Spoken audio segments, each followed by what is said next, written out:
Boa noite. É uma alegria essa nova, aliás, o segundo programa nosso da Roda Multicêntrica. E antes de dizer boa noite a cada uma das pessoas que estamos aqui, essa alegria da TV Portal, né, de estar abrindo mais esse programa e certamente com um processo hoje que vai nos deixar todos não só muito felizes, mas com muito mais convicção do processo de esperançar e da coragem de esperançar, que é certamente o principal verbo que a gente tem que usar hoje diante dessa terrível situação, desse número de mortos que nós temos e da forma genocida como esse processo tem sido trabalhado, né? E como nós estamos passando por isso, e por sorte que não só a sociedade como um todo, no seu conjunto, está absolutamente se irmanando para ajudar a sair desse processo, como nós tivemos nesse momento e nesses dias, essa alegria de ver pela primeira vez o desgoverno sendo pautado, né, com o discurso do nosso querido ex-presidente Lula, e que certamente está trazendo essa nova esperança também. Bom, estamos, então, diante aqui da roda de hoje, que simplesmente vamos trabalhar sobre duas também expressões e esperanças importantes da cidade, né? E essa ideia da cidade multicêntrica, ela está fundada nesse corte com essa visão não só autoritária e centralista, né, do né, como se a escravização ainda tivesse que se manter ainda hoje. Nós trabalhamos com essa concepção dos territórios, e todos os territórios são centrais na história, e também tem as relações periféricas pelo processo que nós conhecemos, né, tanto da desigualdade como da própria cultura da escravização e da relação de que uns servem, os outros são servidos, e daí por diante. Mas sem muito mais coisa teria muito mais coisa para falar, mas eu quero primeiro apresentar esse grande grupo BISA e componente que nós temos hoje aqui, trazendo da UERJ, da Universidade do Estado do Rio de Janeiro, a Universidade Estadual do Rio de Janeiro, a vice-reitora ou a pró-reitora, né, de Cultura e Extensão, a querida Cláudia Gonçalves, e que vai fazer todo o tempo para ela poder fazer não só a apresentação do que significa extensão e cultura numa universidade que com toda tranquilidade se pode chamar de popular, por toda a trajetória que vem acontecendo nessa relação com o conjunto da cidade, com os territórios da cidade, com as favelas, né, e com as periferias, né, e tudo mais, mas é ela que vai falar. E aí nós temos a Ivana Bentes, né, de tanto tempo e de tantas coisas em comum. Fico lembrando, Ivana, de te levando lá no Santa Marta, né, e com o Arthur também. Folia de Reis. Folia de Reis, né? E que, aliás, Cláudia também esteve lá, quer dizer, as pró-reitoras de extensão passam pela Folia de Reis. E os penitentes do Santa Marta certamente têm uma significação muito forte, e, inclusive nesses 39 anos que eu pertenço a essa Folia de Reis, já que sou folião de Reis lá nas Gerais, né? E claro que Ivana, além de ser a pró-reitora, né, tem toda a experiência também da administração pública, né, e da gestão pública, né, onde, com muita felicidade, pudemos, né, trabalhar juntos, e onde ela vai poder desenvolver bem do que é esse processo através do Ministério da Cultura e dessa relação direta com a sociedade, com a cidade, com os territórios, né, de fato. Né? E a outra pessoa, gente, que vem das universidades, né, viria o vice-reitor comunitário da PUC, o já conhecido nosso, né, Augusto Sampaio, né, tão responsável, certamente, o que Marcelo vai poder colocar aí, né, da mudança de cor, né, dos pilotinhos da PUC do Rio de Janeiro, e que processos são esses, né, dessa relação interativa, mas o professor Augusto teve um problema de última hora que não conseguiu, uma urgência que não conseguiu vir, e no lugar dele, né, está um dos grandes parceiros nossos e que certamente não vai precisar nem de muita apresentação, porque as pessoas já o conhecem, o nosso Marcelo Burgos, que é um grande pesquisador e o chefe das ciências sociais, né, da sociologia da PUC, e que nesses últimos momentos, viu, gente, na primeira nós trouxemos aqui os parlamentares, né, o Valdec, a Mônica Francisco, o Raimon, por causa dos projetos do Favelizar e de como é que as favelas estão trabalhando a relação de enfrentamento do Covid, e, ao mesmo tempo, do que tem significado isso, não só para enfrentar o Covid, mas para enfrentar todas as questões que nós estamos vivendo. E aí nesse sentido, dizer, então, que as pesquisas, né, que provocaram esse processo, que chegou na verba que foi para Manguinhos, né, para Fiocruz, vai ser muito bem colocado aí pelo professor Marcelo, que hoje, então, está aqui substituindo o professor Augusto Sampaio, né, e aí ele vai dizer tudo mais, né. E aí, Cláudia, Ivana e Marcelo, né, nós temos aqui algumas lideranças, né, do Portal de Favelas e dos movimentos de favelas, né, como o nosso querido Álvaro Maciel, que não só é uma representação do Chapéu Mangueira e da Babilônia e tal, mas que é do Conselho de Cultura Municipal e que tem diferentes ocupações pelo conjunto da cidade e por essa transversalidade, né, da cidade. Cláudia Rose, né, tem essa expressão aí mais direta, Museu da Maré, mas é uma dessas que tem essa interação também com a relação acadêmica e com o processo acadêmico, e através não só da participação dela, mas dos processos todos de pesquisas que relacionam esse momento, né?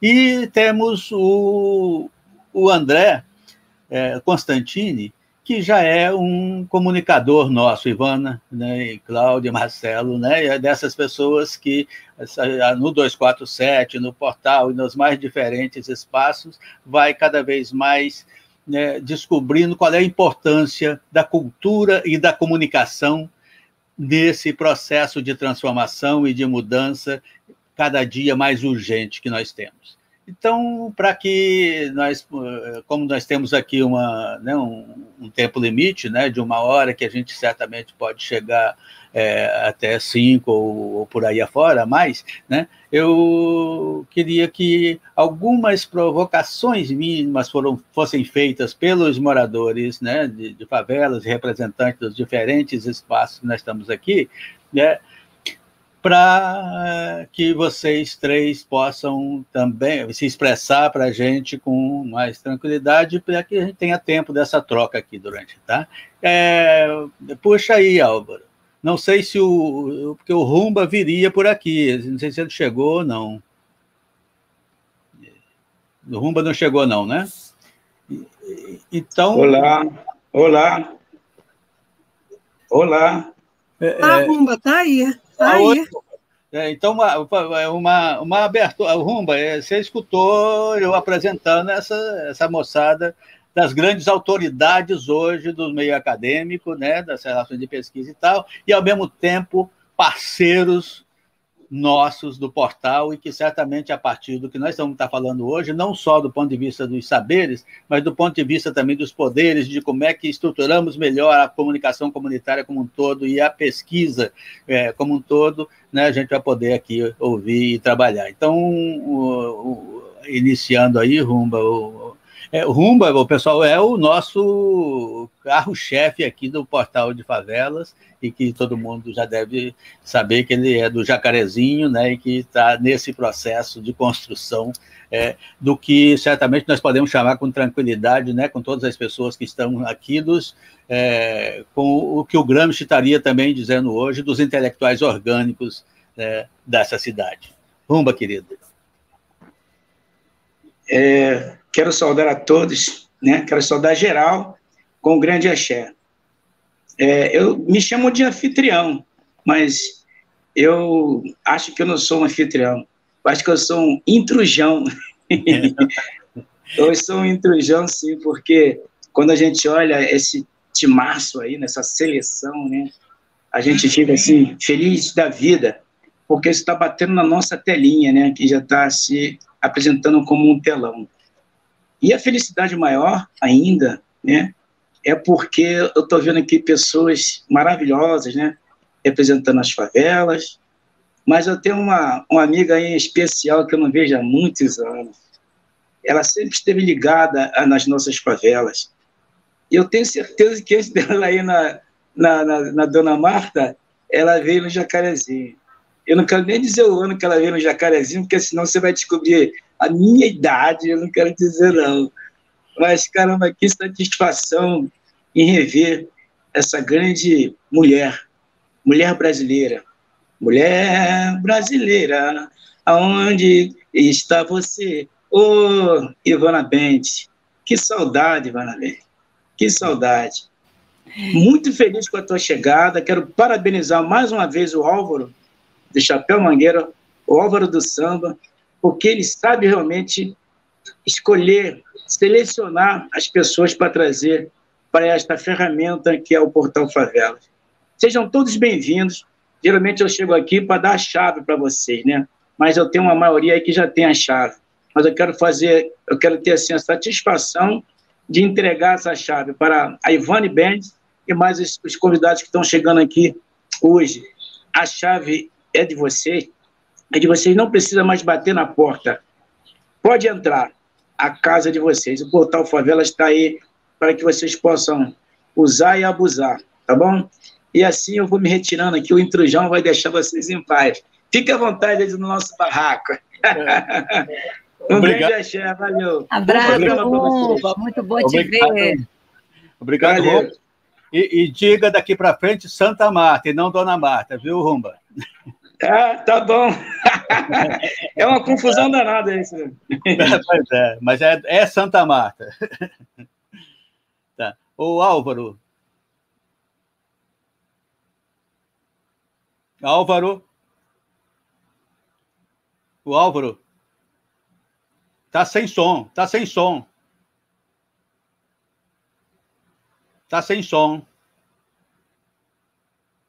O microfone, Álvaro. Agora sim. Boa noite.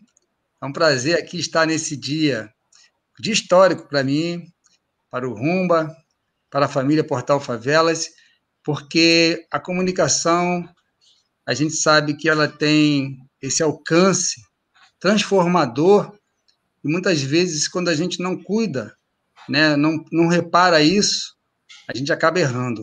Eu estou falando isso porque nós atuamos nos territórios pelo valor, né, pelo viés da cultura, a gente sabe o valor e a força do simbólico. Eu, através da Ivana, através do Adair, através do Itamar, tanta gente que nos tem colaborado com essa união, né, da visão da cultura com a comunicação, eu cresci muito, cresci bastante e tenho que aqui agradecer de público, né?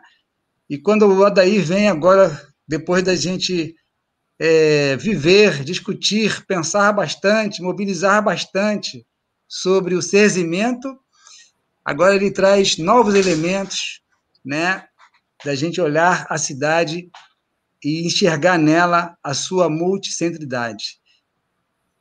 Uma roda multicêntrica que pensa os territórios e as suas diversas vertentes, né? Eu falei aqui de duas, comunicação e de cultura, mas são muitas outras. E hoje nós vamos continuar com essa visão do Cerzimento, mas com essa linguagem da cidade multicêntrica. É um prazer, é uma emoção ter o Marcelo, tem a Cláudia Gonçalves, tem a nossa Cláudia Rose, e esse cara que se reinventou exatamente através da comunicação, que é o André Constantini.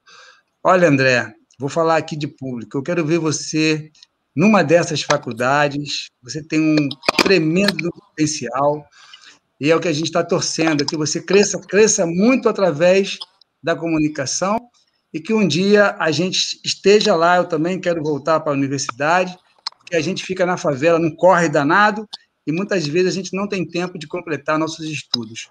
Vamos lá, a luta é essa. Obrigado mais uma vez ao 247, que dá uma força para a gente, o Portal Favelas tem aí os parceiros. Obrigado ao GGN, a família Nassif, que está passando direto, ao vivo e a cores, também para o canal GGN.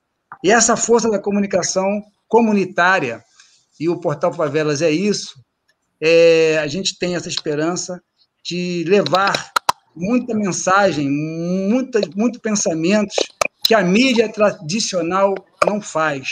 Então, a mídia falha, mas a gente está aqui. E a minha provocação é a seguinte, Marcelo, Cláudia, Ivana, nós sabemos que vivemos um governo, aliás, um desgoverno, que a primeira coisa que ele fez quando tomou posse foi cortar as verbas da ciência e da tecnologia, foi ele cortar as pesquisas. Em um país, né, sem a sua educação, sem a sua pesquisa, ele é um país que tende à estagnação. Então, eu queria que vocês falassem um pouco disso, como que vocês estão conseguindo, ainda com esse corte todo, ainda com esse desgoverno todo, manter a autonomia das universidades. Uma pergunta genérica para os três. E eu queria chamar o André, já que eu toquei o nome dele. Boa noite, André. Como é que você está? Boa noite, Álvaro. Boa noite. Eu já vou me despedindo, hein, gente? Vai lá. Boa noite, Álvaro. Boa noite, professor Adair. Boa noite, Cláudia Rose. Boa noite a todas e todos os convidados. Espero que nós possamos trocar muitas ideias aqui nessa noite e que seja proveitoso para aqueles que nos assistem nesse momento ao vivo e aqueles que estarão assistindo depois. Bem, o Álvaro tocou da minha não inserção no meio acadêmico. Eu acho que eu sou um reflexo do que acontece com milhões de trabalhadores periféricos e favelados. Nós, em um determinado momento da nossa vida, nós não conseguimos conciliar o estudo com o trabalho. E nós acabamos optando pela nossa subsistência e a nossa sobrevivência, e acabamos por abandonar os estudos e optar pelo trabalho. Eu não sou uma regra, uma exceção, sou uma regra, infelizmente, em relação à classe trabalhadora, os favelados e os periféricos. Infelizmente, eu vou fazer a minha pergunta e vou ter que me ausentar. Estou vindo de uma live, 9h30 eu tenho outra e 10 horas eu tenho outra live.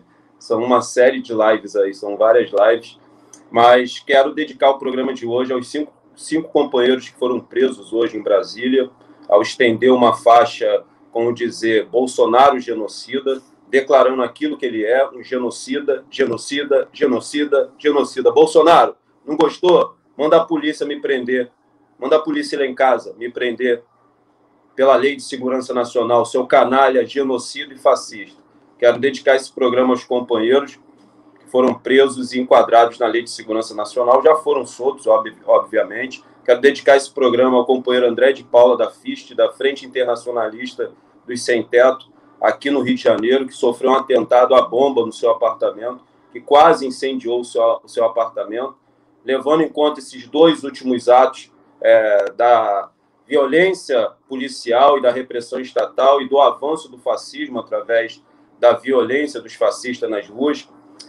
No dia de ontem, em uma manifestação, uma carreata da morte, liderada pela essa burguesia parasita, em um dos carros tinha um cidadão de bem, entre aspas, com um fuzil na mão. Então, a violência estatal, ela acirra-se no Brasil, né? A extrema-direita vem se armando no Brasil com a facilitação da compra de armas, e nós, do campo da esquerda progressista, temos que entender esse momento, estarmos preparados para enfrentarmos essa ditadura anunciada e não venceremos esse avanço dessa ditadura anunciada com flores, com poesia e muito menos apelando para o senso moral dos nossos opressores. Temos que organizar nossa autodefesa, estarmos preparados para tudo que estiver por vir e defender a democracia até o último homem e derramar até a última gota de sangue, se for assim necessário. Eu queria fazer uma pergunta aos companheiros acadêmicos, o seguinte, é uma crítica que eu venho tecendo há muito tempo, é uma relação que vem mudando com o tempo, mas ainda é muito forte essa relação entre a academia e os territórios de favela e os negros dentro de um contexto muito utilitarista. E aí eu vou me pautar relacionado às pesquisas. Nós nos sentimos, com essas centenas e milhares de pesquisas existentes nos territórios de favela em relação ao negro no Brasil, como ratos de laboratório. Nós somos tratados nas pesquisas como objeto de pesquisa. Não queremos ser objeto. Somos sujeitos, temos voz. Eu acho que é necessário que realize um aprofundamento nessa relação, que é utilitarista, sim. A maioria das pesquisas é muito bom para quem está cumprindo ali o seu trâmite acadêmico, mas o retorno ainda é muito baixo, né? Nós esperamos um retorno maior. E esperamos que essa relação mude também. Eu acho que a academia tem muito a aprender com o saber popular que é produzido nas favelas. E eu acho que quando a academia, não todos, né, vocês encontram-se aqui, então não estou generalizando, né, eu estou falando de uma estrutura. Né, a academia é um espaço elitizado, agora que está colorido, o pobre está tendo inserção, depois dos governos Lula e Dilma. Então, acho que a gente tem que se esforçar para mudar cada vez mais essa relação utilitarista entre a academia e os territórios de favela e basear a nossa relação na respeitabilidade e na troca de conhecimento mútuo. Acho que a academia, quando ela juntar o conhecimento que é produzido ali com o conhecimento popular existente nas favelas, eu tenho certeza que a gente vai construir uma sociedade muito melhor.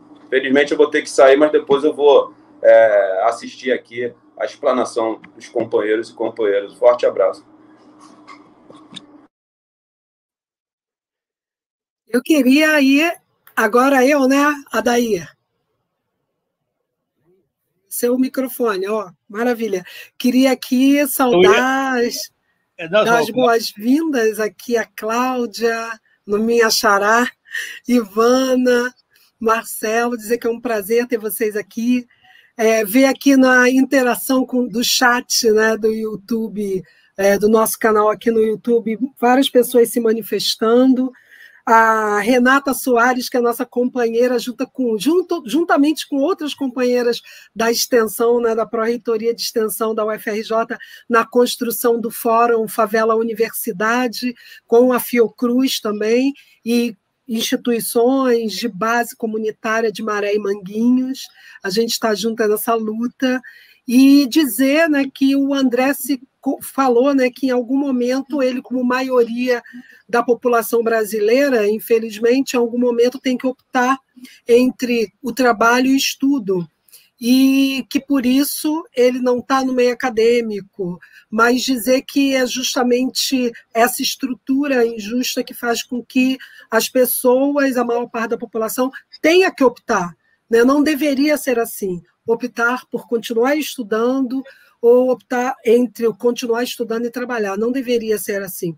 E isso não é por um acaso, é claro, a gente tem todas as questões estruturais, mas a gente percebe e sabe, né, que a universidade é uma instituição construída, feita, criada pela elite para servir as elites brancas, escravocratas, e que ao longo de né, décadas a gente tem conseguido avançar com as pautas dos movimentos populares, principalmente os movimentos negros, né, e principalmente durante os governos do PT, essas pautas elas foram ampliadas e elas reverberaram aí. Por isso o André fala de uma universidade mais colorida, mas mesmo assim a gente percebe que ainda não. Né? Apesar de tudo, de todos os avanços, e nem falo nesse momento específico aí do governo, desse avanço desse desgoverno fascista, mas antes mesmo disso a gente já percebia, né, que a dificuldade de avançar para além da graduação. Então, assim, como que vocês, e a minha provocação vai justamente nessa linha, como é que vocês veem essa relação da extensão com as comunidades, com essa mediação aí, percebendo que a maior parte das professoras e professores da universidade são brancos, né, e brancas. Como é que se vê essa mediação com as comunidades nesse fazer dos projetos, né, nos territórios? É isso. Pois é, gente. Estamos, acho que, diante de provocações importantes, né, e desdobramentos. Apenas eu ia observar antes, mas eu não sei quem é que foi que desligou meu microfone, e eu não percebi,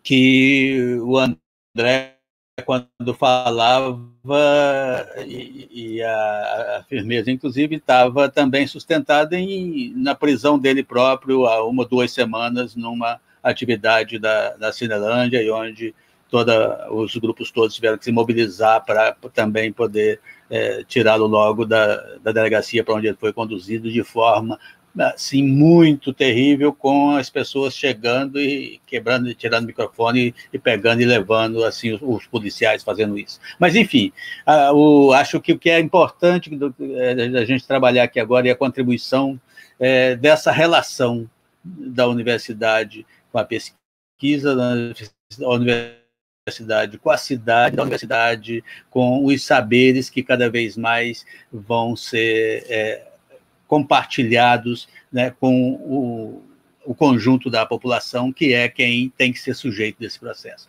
Eu queria perguntar agora se Cláudia ou Ivana, quem das duas gostaria de iniciar, ou poderia iniciar? A Ivana, então? Ivana quer começar? Pode ser. Vamos lá, gente. Os temas são incríveis, né? Boa noite aí a todos e todas. É um prazer estar aqui com vocês nesse espaço. Eu já tinha ouvido falar da TV, do portal, e agora a gente está aqui. Eu acho muito bacana a gente poder usar assim, esse espaço para nossas articulações. E aí, talvez eu vá começar com uma pergunta do Álvaro, né? Por conta da questão dos recursos. Eu tenho dito muito que, assim, mesmo com corte de recursos, a gente sabe que esse governo, enfim, ele não é favorável às universidades, nem à ciência, CAPES, CNPq, a gente tem uma série de cortes, mas a gente tem uma infraestrutura instalada hoje nas universidades, uma quantidade de pessoas, técnicos administrativos, professores, estudantes, que eu sempre digo, gente, o grande recurso das universidades não é o orçamento, né, que o governo federal nos manda, somos nós. É um recurso gigantesco de inteligência, de metodologia, de experiência, de troca. Então, nós somos bilionários nesse sentido. Claro que eu não vou aqui romantizar e dizer que não precisa de recursos. Precisa, sim, a gente tem que batalhar por essa volta dos recursos, né?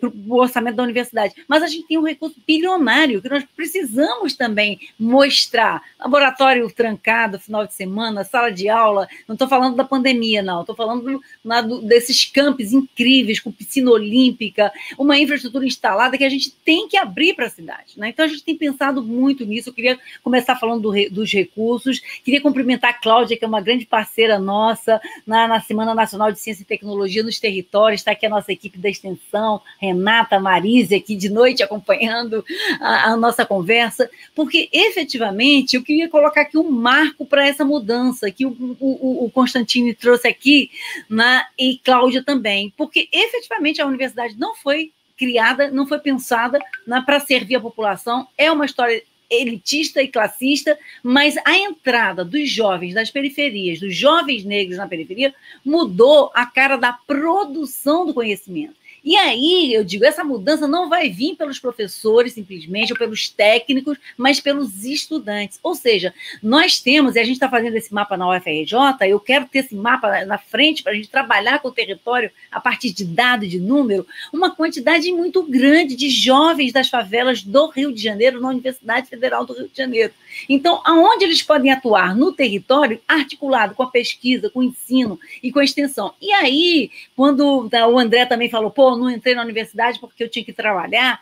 Quando eu olho hoje para a universidade, claro, a gente tem cota racial, a gente tem cota social, mas a extensão, gente, é uma porta escancarada para a sociedade, porque não tem Enem para fazer curso de extensão gratuito na UFRJ, não tem seleção de pós-graduação, ou seja, a gente tem uma quantidade enorme de atividades que podem ser acessadas, só que elas não têm visibilidade, elas não são apresentadas como o circuito cultural das universidades, né, que é tudo que é produzido dentro da universidade. Então, a nossa questão hoje, sabe, Adair e todos vocês, eu tenho assistido muito isso, conversado muito com Cláudia, visibilidade. A gente tem um portal de todos os serviços que as universidades podem oferecer, trocar, projeto de pesquisa, de extensão de ensino, curso para a sociedade, gratuito, né? Então, as pessoas não conseguem ter esse acesso à informação. Então, de novo, a gente tem ações extraordinárias, né? Peguei aqui uma lista do que a gente tem na extensão, depois eu posso voltar. Esse projeto Favela Universidade, ele é muito importante para a gente, com a Fiocruz, com o Cláudio, porque a gente está pensando que hoje os territórios, e me digam na hora de falar, hein, Adair, porque você sabe que a coisa aqui engrena, né? Faz um sinalzinho. A gente entende hoje que cada favela, as 500 e tantas favelas, comunidades, territórios do Rio de Janeiro, elas podem funcionar como um campi, como campus universitário. A Rocinha é um campus que pode ser um campus de troca universitária. A Maré já é uma quantidade gigante de projetos que a gente tem entre o UFRJ e Maré. Manguinhos, enfim, Acari, o que for. A Zona Oeste, que não está tanto presente nas nossas trocas. Então, o que eu entendo, a gente está querendo trabalhar hoje na universidade é mapear quem são nossos estudantes que vêm dos territórios, onde eles estão, em que projetos eles estão e como é que a gente pode acelerar esse serviço de utilidade pública que numa pandemia, numa crise, humanitária, a universidade pode acelerar. E aí eu digo isso porque a gente está num momento muito difícil. Enfim, então eram as primeiras considerações que eu queria trazer para vocês e esse é um tema que nos impacta muito, nos mobiliza demais. Eu acho que tem experiências aqui riquíssimas e a gente precisa integrar e talvez acelerar um pouco mais, né? Posso continuar? Eu queria pedir que quem estiver na técnica aí deixe meu microfone aberto, porque eu vou precisar falar toda hora, tá?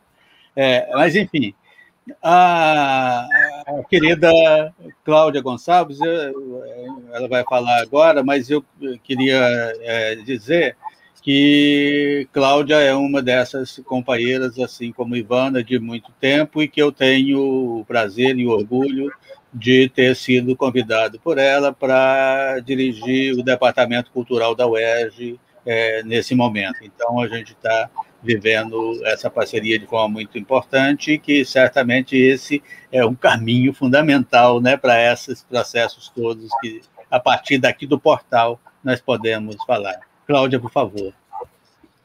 Primeiro, agradecer o portal.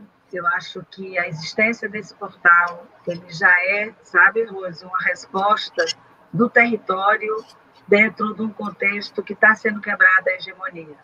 Assim, acho que as universidades do Rio de Janeiro hoje, as universidades públicas, de modo geral, no Brasil, têm sido foco de resistência e de reexistência.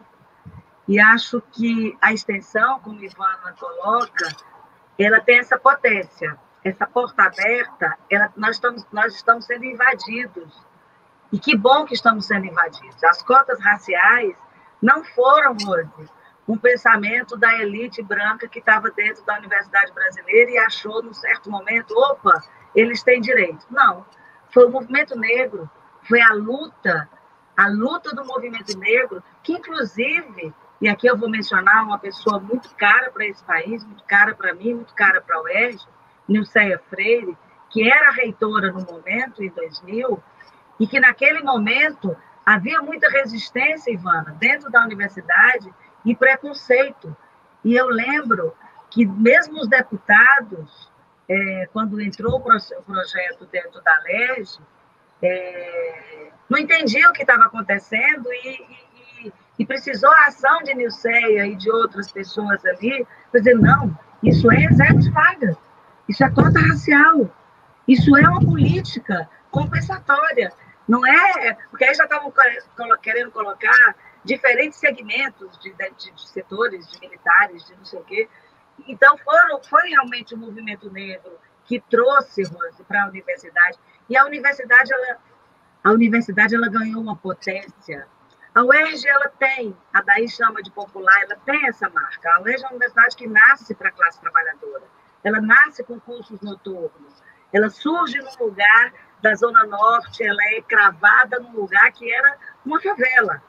É muito simbólica a história dessa universidade que fez 70 anos na favela do Esqueleto, os seus cursos noturnos, e hoje a gente tem coletivos de negros e negras na Faculdade de Direito, uma faculdade que era branca, totalmente de olho claro. Então, assim, eu quero...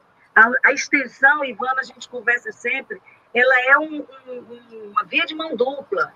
A extensão hoje, eu tenho muita admiração por Ivana, tenho muita admiração por Denise, reitora da UFRJ, tenho uma admiração enorme por Ricardo Lodge, o reitor da UERJ, porque não é por acaso que pessoas que sempre estiveram, têm a clareza da posição de classe, do local de luta e do lugar de fala nessa sociedade, quando se tornam reitores, pró-reitores, eles estão aqui no Portal de Favelas, eles estão construindo, junto como estivemos com Marcelo Boulos, aqui alguém que eu admiro demais, desde o ano passado, servindo a Daí o que foi o plano de enfrentamento de Covid nas favelas, que é muito residual ainda, mas é a potência de unir, sabe, Ivana?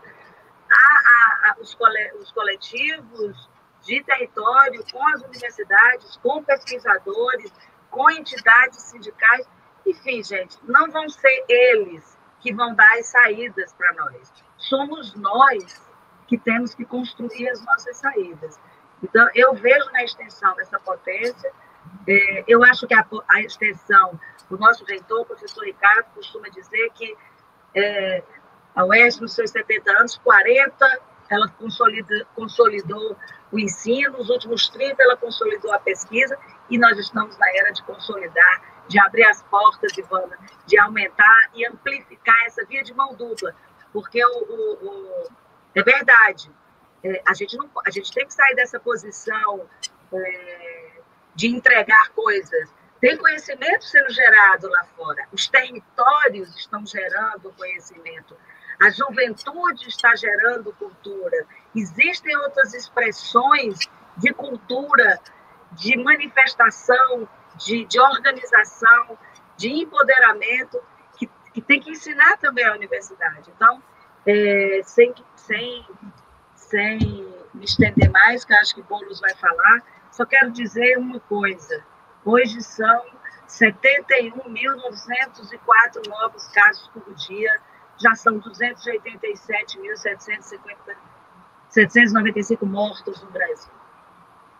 Não serão as autoridades que desgovernam esse país que vão enfrentar isso. Seremos nós, as universidades, os coletivos de território, as organizações da sociedade civil, o povo, que, como disse muito lindamente, e eu sempre lembro que Conceição Evaristo, eles combinaram de nos matar e nós combinamos de não morrer. Nós não vamos morrer. Obrigado, Cláudia. A gente certamente vai voltar. Obrigado, Cláudia. A gente certamente vai voltar ainda a dialogar. E eu queria passar agora a palavra, então, para o nosso querido Marcelo Burgos, que facilmente pode se transformar em Boulos, né, Marcelo? Nesse sentido, quer dizer, trazendo o que foi também e o que é, né, essa experiência de uma universidade que certamente não se coloca no que se pode chamar do campo comercial da educação, ele se traduz mais pelo campo, né, que é chamado de confessional e daí por diante, mas que tem uma tradição bastante vinculada com todo o discurso que já foi trabalhado agora aqui por Ivana e por Cláudia, né, dentro do processo de construção conjunta com a população. E aí, Ivana e Cláudia, a gente certamente pode lembrar aqui também de de uma pessoa importante nesse processo do pé na porta que o movimento negro e todo mundo colocou para ir para dentro da universidade, que é o Frei Davi, né? E a criação dos pré-vestibulares comunitários, né? E o Marcelo vai poder falar disso, mas só lembrando, né, Marcelo, que lá no início, o primeiro convênio foi com o pré-vestibular ainda lá de São João de Meriti, né, que era de negros e carentes e tal, que depois até mudou esse nome, mas que na medida em que o convênio foi estabelecido, choveu pré-vestibular por tudo quanto é canto do país, né, e criou esse movimento que está rediscutindo essa possibilidade, né, da presença em igualdade de condições de todas as pessoas em todos os lugares. O Marcelo, por favor. Começo agradecendo aí essa honra até de estar aqui, digamos assim, representando, né, se é que é possível representá-lo, o nosso querido professor Augusto Sampaio, vice-reitor para assuntos comunitários da PUC do Rio de Janeiro, né? Agradeço muito ao Adair essa oportunidade, um prazer estar aqui revendo a Cláudia, professora Ivana, ouvi com muita atenção e muito instigada as provocações do Rumba, do Álvaro, do André, da Cláudia, né? Eu queria começar, já que o Adair me instou a falar um pouco sobre isso, né? Eu acho que a PUC ela é um lugar muito interessante dessa transformação que, de alguma maneira, vem sendo construída no Brasil, especialmente dos anos 2000 para cá, né? E que não será certamente detida por esse interregno, né, de um governo absolutamente refratário à universidade, à educação, à cultura, né? Com certeza não será. A PUC, na verdade, era, todos sabem, né, talvez um dos lugares mais importantes da reprodução das elites de uma cidade como o Rio de Janeiro, né, de um país muito desigual como é o Brasil e como é a nossa cidade. Então, ela se torna um lugar de disputa muito importante, né, na medida em que, gradualmente, e aí o protagonismo do professor Augusto Sampaio é indiscutível, ele foi decisivo nisso, muito, inclusive, também o Frei Davi teve uma importância muito grande, né, isso encontrou uma acolhida na própria Igreja Católica, no que a PUC representa para a Igreja Católica também, quer dizer, de modo que, pouco a pouco, você começa a ter uma mudança da demografia da PUC, né, com uma política afirmativa, assertiva, né, de bolsas, que foi permitindo, e de cotas, né, e que foi permitindo que a PUC se tornasse uma universidade plural, diversa, socialmente heterogênea, né, multirracial. Eu acho que essa é uma ênfase que a gente tem que dar na medida em que eu estava ouvindo aqui a Ivana e a Cláudia falando e pensando, né, que, de alguma maneira, aconteceu um fenômeno que a gente deve prestar atenção. A universidade se democratizou mais rapidamente do que a cidade, né? Nós temos uma cidade absolutamente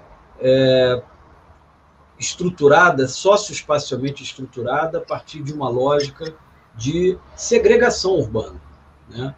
E que hoje se afirma mais assintosamente com a presença de grupos milicianos, né? É uma cidade em que você atravessa muitas vezes uma rua e você está em territórios onde as regras, o direito constitucional não valem, né? Onde princípios básicos dos direitos fundamentais não valem, né? Então, é interessante olhar esse descompasso entre o avanço da democratização da universidade por oposição ao represamento que a gente observa na configuração da cidade. Eu estou dizendo isso porque, como pesquisador, né, de favela, já de muito tempo, eu mesmo vivenciei, na minha própria trajetória, uma mudança que eu acho que se impôs, né? Num dado momento, e a PUC tem muito a dizer sobre isso, a PUC, para quem não sabe, ela foi pioneira nos estudos sobre favela, inicialmente no campo do serviço social, na sequência no campo da sociologia. Lembro aqui de Lícia Valadares e Luiz Antônio Machado da Silva, dois dos principais nomes do campo da pesquisa sobre favela, ambos da PUC, cresceram na PUC. A PUC tinha essa tradição, né, desde o final dos anos 50, dessa relação com o mundo popular. Mas era interessante porque, naquele momento, a universidade falava sobre a favela e pela favela, né? E, de uma maneira geral, os seus leitores não moravam na favela. Aqueles que consumiam a pesquisa, o André pontuou isso há pouco, aqueles que consumiam a pesquisa, que se apropriavam da pesquisa, não moravam na favela. Era sempre uma fala sobre outrem, sobre um terceiro. Pouco a pouco, foi mudando, né? Já posso sinalizar que, anos 80 em diante, a universidade começa a falar com a favela, né?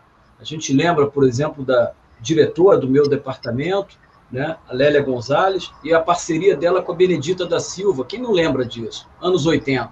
Né? Era uma clara sinalização dessa nova relação, a universidade falando com a favela.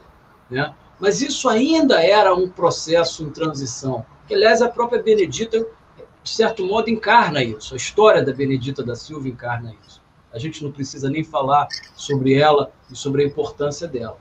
O fato é que, quando a gente vai avançando, anos 90/2000, você começa a ter gradualmente a entrada de jovens moradores de favela nas universidades. Né? E isso acontece em todas as universidades, o UERJ, o FRJ, o próprio Unirio, o UF, para falar das universidades do Rio de Janeiro, e na universidade comunitária, que é a PUC.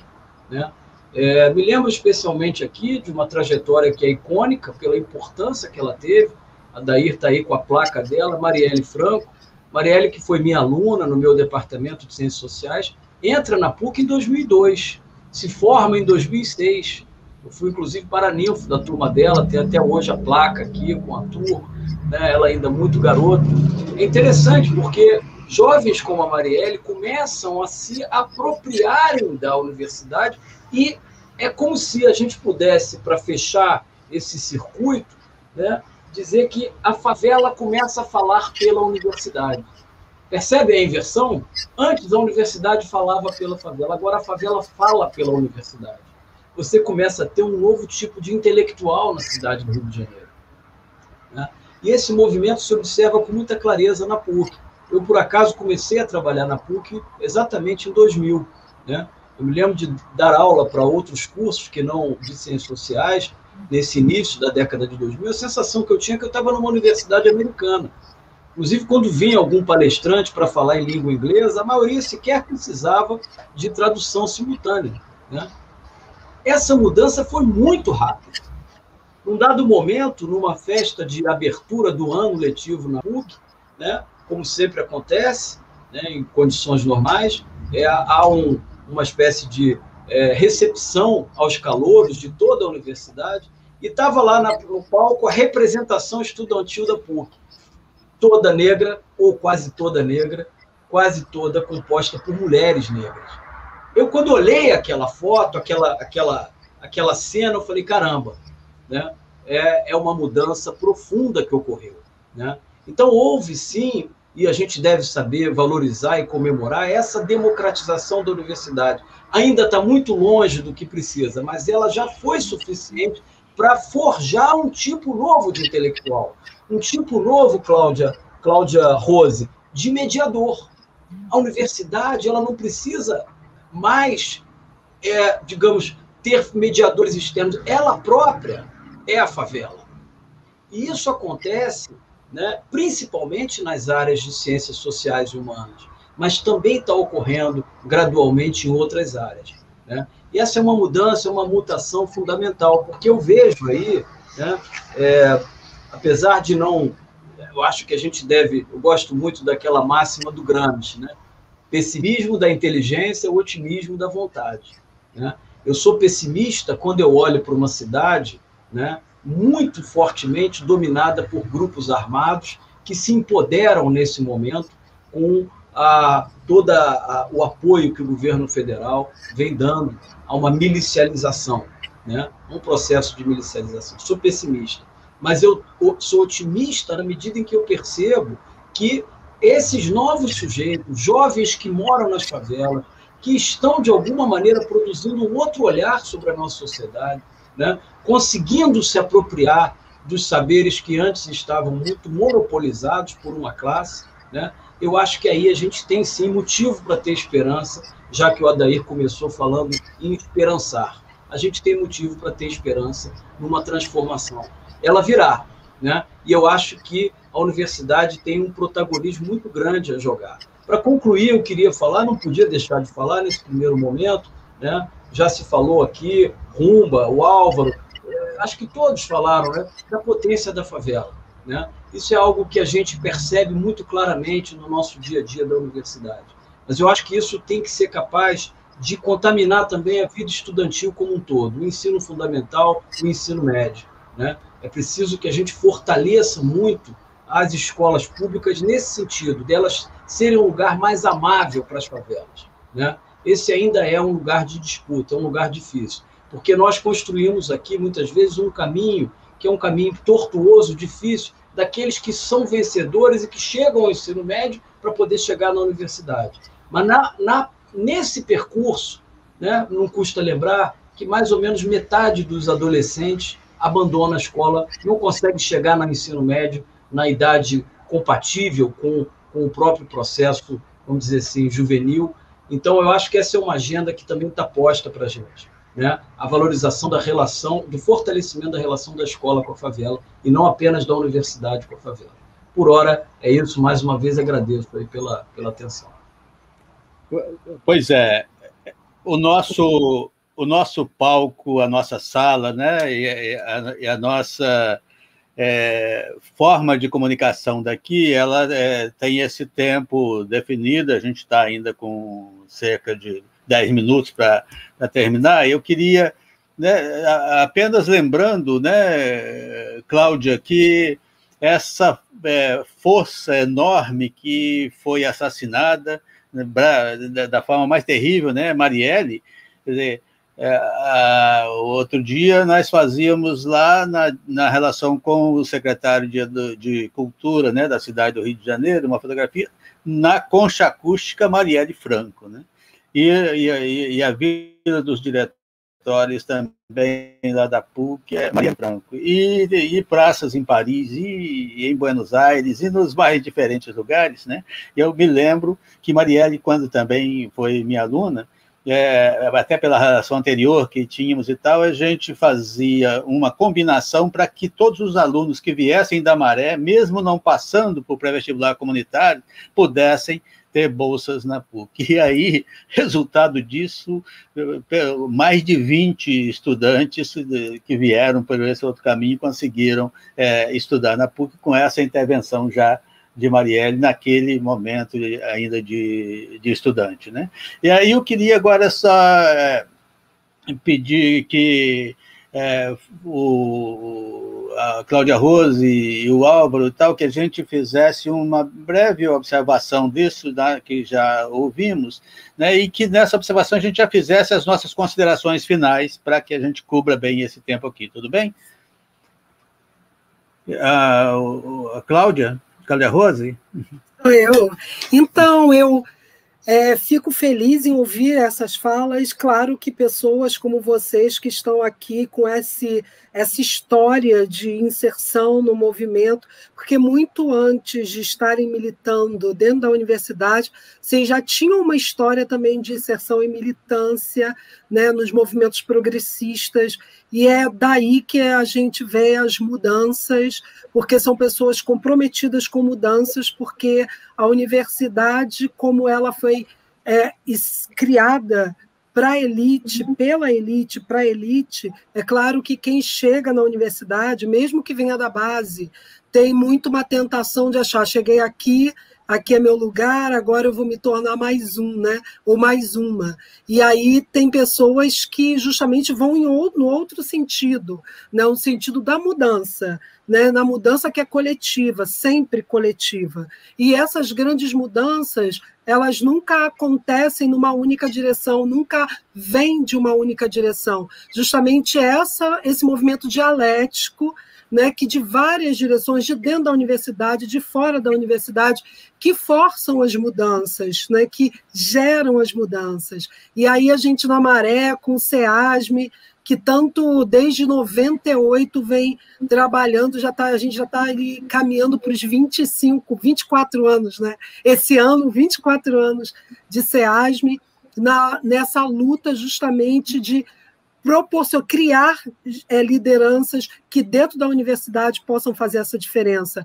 Porque, claro, que a maioria dos jovens, como Marielle, né, pessoas que passaram pela universidade, nem todos, pelo SEASM, nem todos chegaram à universidade, ao chegar, se viram como esse coletivo com essa potência transformadora. Mas muitos se viram assim, e Marielle, Renata, Gisele, são exemplos de lideranças surgidas a partir desse trabalho de base do SEASM, de pré-vestibular, mas não só de pré-vestibular, também de comunicação comunitária, também de memória, né, trabalhando formação integral dessas lideranças para que dentro da universidade realmente possam fazer a diferença e estão fazendo, né? Então, é esse movimento que pauta, também vem pautado da base, e é a base também que tem que pautar e precisa pautar cada vez mais a extensão, para que a gente tenha esse movimento dialético de dentro para fora, de fora para dentro, um movimento que democratize cada vez mais a universidade, a sociedade. E é isso, eu queria me despedir e agradecer mais uma vez a presença de todas e todos aqui. Pois é, que beleza, né? A lembrança da comunicação comunitária é fundamental, porque na UERJ e na PUC, né, meus alunos se transformam e depois em grandes comunicadores dos meios de comunicação, e aí nos chamam, né, Ivana e Cláudia, todo mundo, para que lá dentro a gente, das próprias favelas e tal, a gente possa continuar trocando as coisas com eles e tal. O Álvaro, por favor, porque senão o tempo nosso vai muito rápido. Então, eu quero agradecer aqui de forma emocionada, né, de vocês estarem aqui, diretores e diretoras de universidade, falar que vai ficar um gostinho de quero mais, o tempo é pouco, mas a roda multicêntrica é para isso mesmo, é para fazer essa extensão e deixar esse gostinho. Quero pedir aí que depois o Tais coloque alguns nomes do nosso chat. Vou falar aqui o Paulinho Sacramento, eu vou falar aqui a Mariana Molica, que inclusive ela é colaboradora do Portal Favelas, e através da Mariana eu agradeço o conselho deste portal. Tem o Guilhom, tem a Beth Costa, uma galera aí que ajuda a gente. E também falar, de novo, essa grande parceria com o 247, essa grande parceria com o GGN, com certeza a nossa voz, a nossa fala está indo mais longe. Mas eu estou muito orgulhoso desse programa daí, porque hoje nós demos um recado a essa garotada, a essa juventude das favelas e periferias. Muitas vezes as famílias pressionam os jovens para completar o seu segundo grau e ir para o trabalho. E aqueles também que chegam na universidade, completam, pegam o seu diploma e nunca mais voltam. E a gente pode tentar mudar essa realidade para que eles tenham também uma vida acadêmica após pegar o seu diploma. Isso que eu senti hoje. Muito obrigado a vocês. Bacana. Voltem sempre. Portal Favelas, pertinho de você. Que bom. Ivana, por favor. O microfone da Ivana. Trazer um elemento que a gente até passou muito rapidamente, que é a questão da relação da extensão com a cultura, porque para falar, a produção cultural que vem hoje das periferias e dos territórios é a alma do Rio de Janeiro, eu diria, do Brasil, né? A gente não pode falar da potência das favelas dos territórios sem falar da música, da linguagem, da moda. Hoje, a favela pauta a cultura do Brasil, eu diria. E mais, hoje, essa produção cultural, ela está muito articulada com os outros campos do conhecimento. Então, o que eu tenho visto, né, eu acho que Cláudia do museu pode até depois a gente pode conversar mais sobre isso, mas que os grupos culturais puxam a formação científica, puxam o debate da saúde, puxam a cultura hoje, ela é um agregador extraordinário, sempre foi, né? Então, eu só queria trazer esse elemento que ele é decisivo. E essa cultura chegou na universidade também. Então, ela se integrou com uma cultura mais institucional, ou seja, essa produção de baixo para cima hoje, ela é, né, a vitrine do Brasil. né? Então, eu só queria trazer esse elemento cultural, porque eu acho que ele é decisivo nessa costura da potência das periferias com as universidades. Ciência e cultura, realmente, eu acho que a favela pauta a ciência e pauta a cultura hoje no Brasil.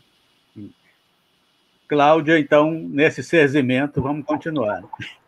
Eu subscrevo a fala de Ivana e pauta mesmo, e quero recordar um momento, em julho de 2019, na Capela Ecumênica da UERJ, nós tínhamos várias comissões da UERJ, e alguns deputados estavam fortemente armados, e seus seguranças fortemente armados, e Rose, a defensora que estava lá, tinha formado na primeira turma de cota da Faculdade de Direito da UERJ. A procuradora que estava lá tinha formado na UERJ. Isso é uma revolução.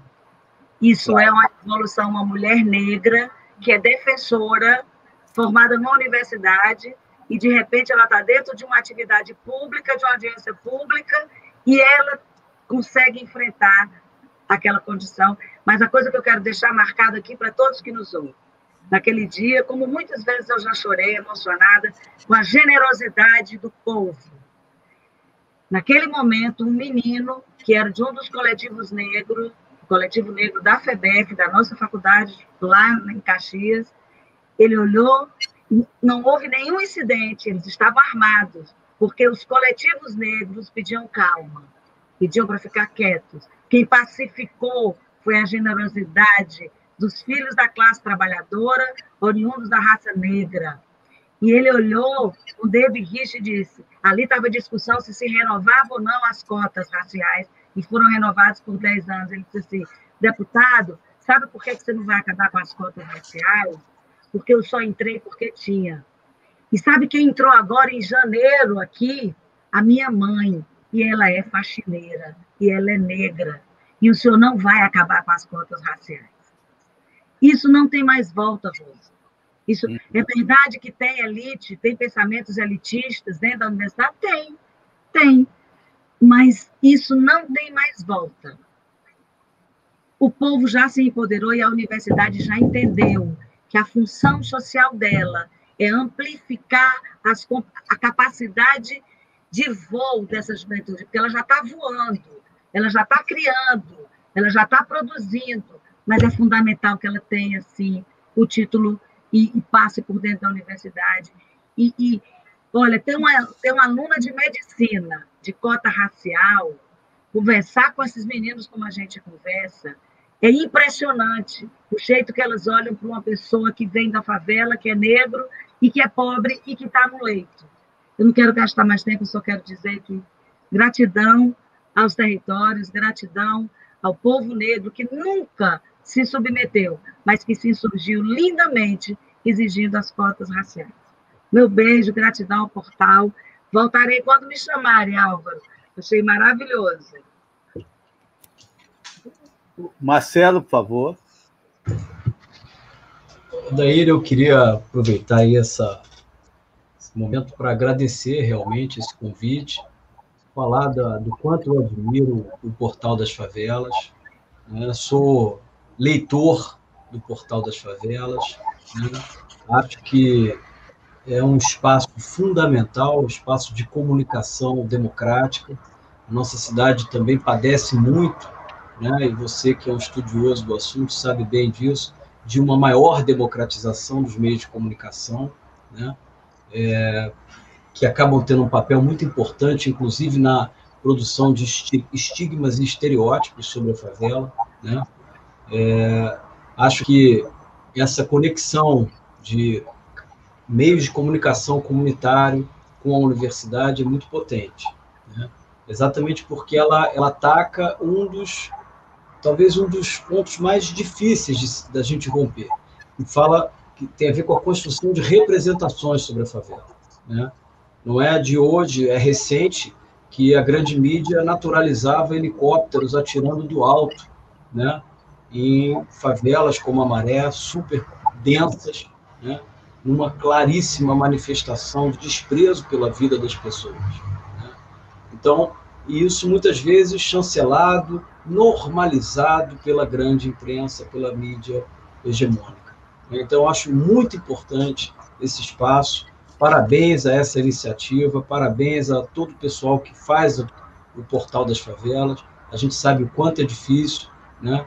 Mas acho que é, sem dúvida nenhuma, uma das referências. Felizmente, nós temos hoje um conjunto de mídias comunitárias, né, que vem da favela e que, de certo modo, vem combatendo ou funcionando como um contraponto, né, para oxigenar a representação dominante que se faz, muitas vezes, das favelas, né, criminalizadoras, estigmatizadoras. Tá? Então, agradeço muito essa oportunidade, prazer enorme estar com toda essa turma aqui, Álvaro, Cláudia Rose, o André, que teve que sair, Rumba, e reencontrar aqui a professora Cláudia, quem admiro muito, pró-reitora da UERJ, e também Ivana Bente, que admiro muito, da UFRJ.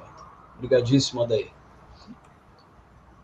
Ora, gente, né, nós cumprimos esse nosso, não só o tempo, né, cronológico, mas um tempo de produção de saberes, um tempo da perspectiva de uma outra possibilidade de cidade, de universidade, que está passando por aqui. Então, nesse sentido, eu agradeço demais a vocês nesse processo que veio fortalecer o Portal Favelas e através desse programa Roda Multicêntrica, que eu tenho o prazer de trocar, né, aqui com vocês. E claro que o portal, eu agradecendo a todos, né, que criaram e que criamos e que estamos aqui juntos, né, dizer que ele é também um espaço para a universidade. Ele é, então, Cláudia, Ivana e Marcelo, né, levando também para o professor Augusto, que vocês sintam como a gente aqui. E, inclusive, até quando tiverem também, podendo também ceder, de repente, bolsistas, né, e pessoas que, né, trabalham nesse processo para ajudar a manter essa estrutura de algo que não é feito a partir do mercado, mas que é feito para produzir um outro imaginário, né? Que esse imaginário que está aí é esse que torna normal não só a existência da favela, torna normal que o genocídio, de alguma forma, continue, porque se você não bate de frente, isso vai continuar. E nós temos que romper com tudo isso. Então, obrigado, gente, uma boa noite e continuamos aí nesse processo. Obrigado mesmo a cada um, e a Cláudia Rose, e o André, e o Álvaro, e o Rumba, e todos, né? Valeu, galera! Boa noite, gente! Lindo, valeu! Lindo! Obrigado, valeu mesmo! Boa noite, gente!